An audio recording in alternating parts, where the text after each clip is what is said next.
Hey all, Hipper here. So today let's have a look at what I think is the best premium cruiser in the game. And I'm using Tenant with Baltimore and Takao and all the usual stuff, Ingenious, speed and rudder and fully packed. On the ship there's not much to choose from, so I picked the steering gear here. And 3.3 second rudder and 36 knots it's called, and 650 meter turning radius. So this is one agile little cruiser at tier 5, especially because you also get the British acceleration. As you can see here, we take off really quickly, and that means you can use both your fast rudder and your incredibly fast acceleration to, I guess, whatever you need it for. So this map here is Trap, and it used to be for, battles below tier 7, but just in the last update it was made a tier 7 map as well, and I'm really happy about that because I really like this map and I always missed it when I was playing tier 7 ships. So it's very nice, well, first of all, to get a few new maps and new layouts at tier 7, but it's really nice to actually get a whole new map. I know it's not a new map, but if you play mostly tier 7 like I do, then it feels like a new map for me. And I know here we're actually playing tier 5, but you get the point.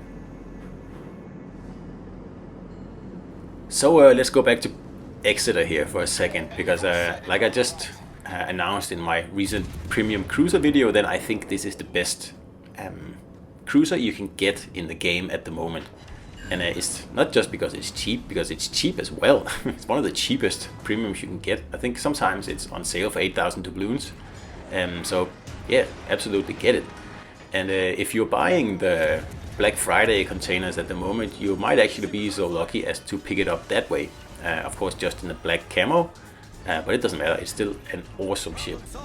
And I like it because it's fast and it's maneuverable down here at tier 5, where that sort of thing is really not something cruisers spec into like too often. So you'll be able to pull off some pretty interesting stuff in this ship here. And of course, it has almost all the tools available. It's missing the speed boost and the radar, of course. But other than that, you have a heel, you have a sonar, and you have great smokes. And of course, that fast rudder. And you have single fire torpedoes. So really, you have a very deep toolbox here, and there is a tool for every job, basically. And that's why I like this ship so much. It may not be the tankiest ship, it's definitely not. And it may not be the ship with the best damage output, it's definitely not. Yeah, it may be actually a little bit too squishy, and sometimes the AP is trolling, but like all things considered, this is a great purchase. And you can, like I said, you can pull off some pretty jaw-dropping things in this ship here, simply because you have so many tools at your disposal. Of course, success in this ship here relies almost completely on making full use of those tools. Use your great acceleration, use your great rudder, use your great speed, use your smoke, and use your sonar. If you just play this ship from the back line, like taking pot shots at whoever spotted, well, you might as well play any ship then, because that's not how you get the most out of Exeter. Because this is not a brawling cruiser, but it can brawl. Of course, it's no hipper, especially at tier 5 here. It is vulnerable to battleships, definitely. But like I said, you do have a smoke if you find yourself in a tight spot. And trust me, it works out very well in this ship here. So for example, situations like this here, the ship is just perfect for if you want to, mark off your territory here. Like this cap here is my territory, and anyone who wants to enter it, well, they better deal with me. And all the reds are sitting outside the cap. One of them tried to move in, and that didn't end up too well for him. So we've got the cap now, so we'll try to lure them out of their hiding here.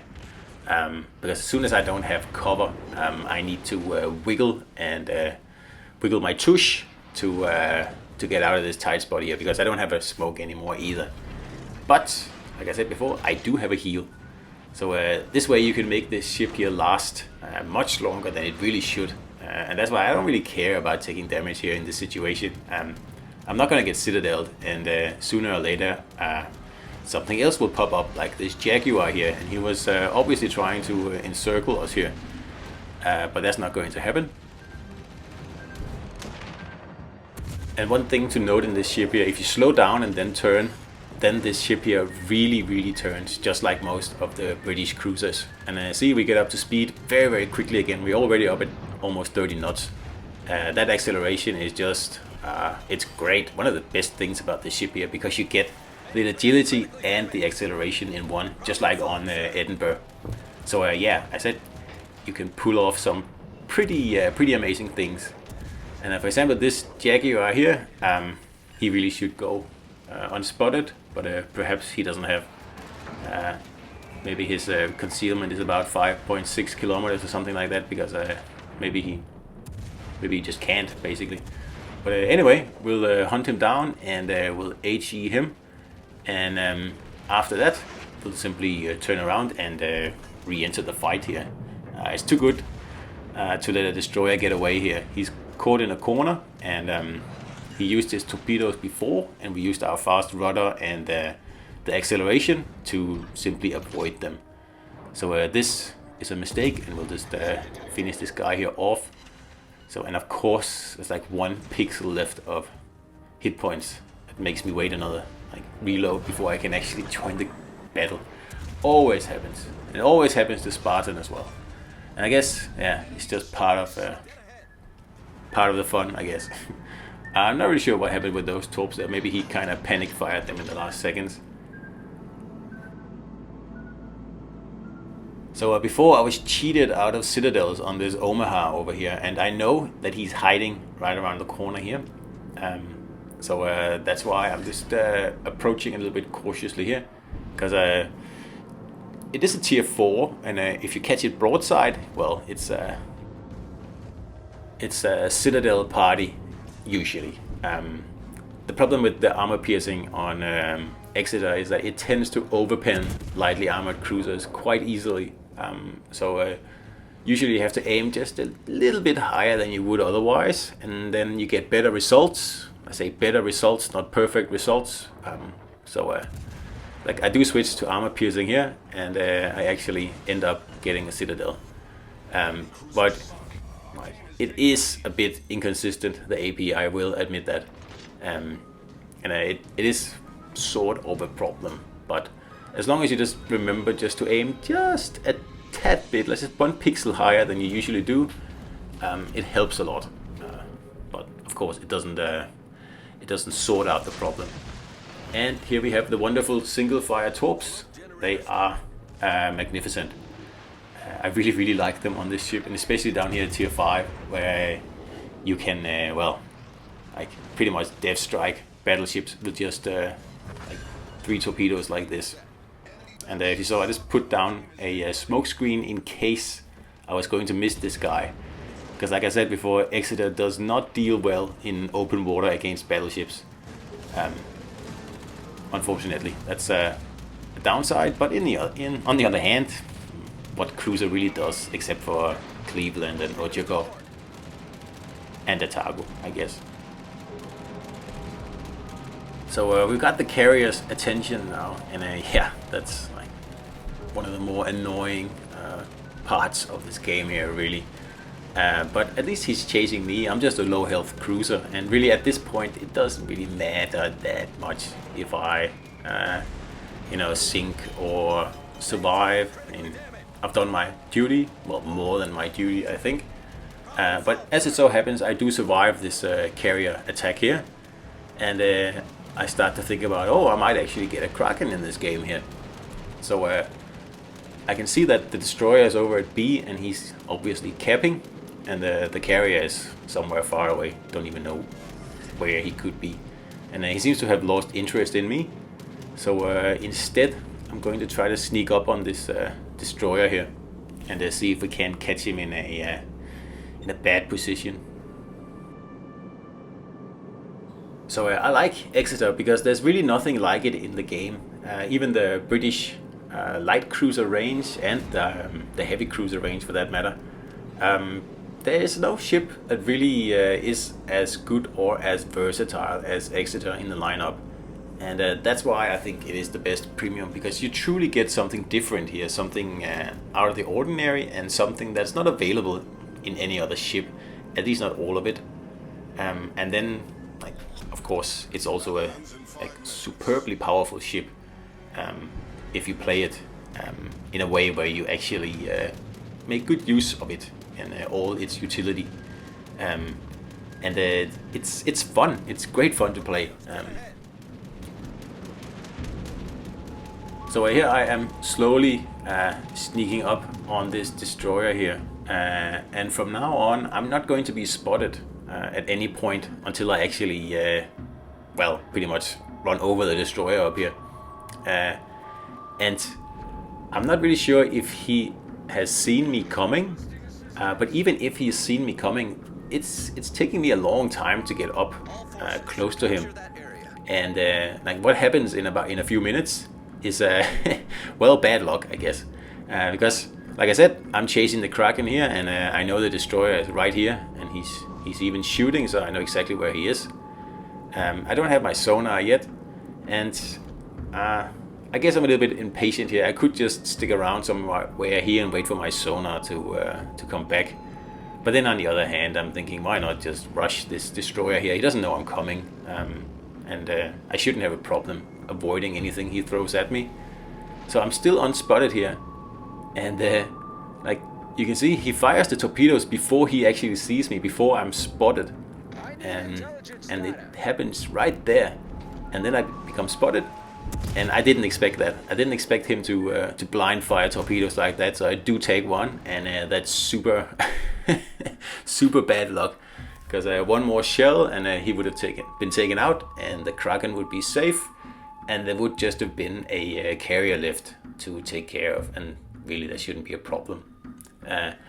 But the way that this battle here continues just makes it even more interesting, because I decided to stick around because it's a pretty close race here.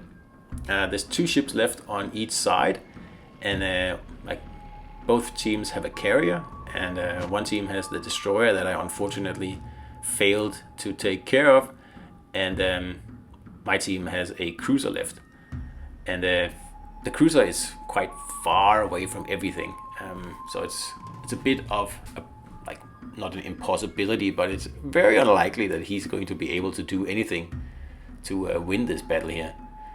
Because you can see the Reds are ahead on caps. They're not ahead on points, not yet. But it's just a matter of time. There's still 2 minutes left. And if we continue like this, they are going to get ahead on points. And here the destroyer takes a naughty shot at the Dallas here. And he's very, like, he doesn't have any fear at all, this destroyer player here. So, I mean, that's good to see. It makes the battle more interesting, I think. So what actually happens here is the destroyer guy, in a minute or so, he actually manages to take out the cruiser. And at that point, I was thinking, okay, this battle here is a lost cause. There's only a carrier left, and the Reds have overtaken us on points. They have 2 caps. So yeah, this is a lost cause.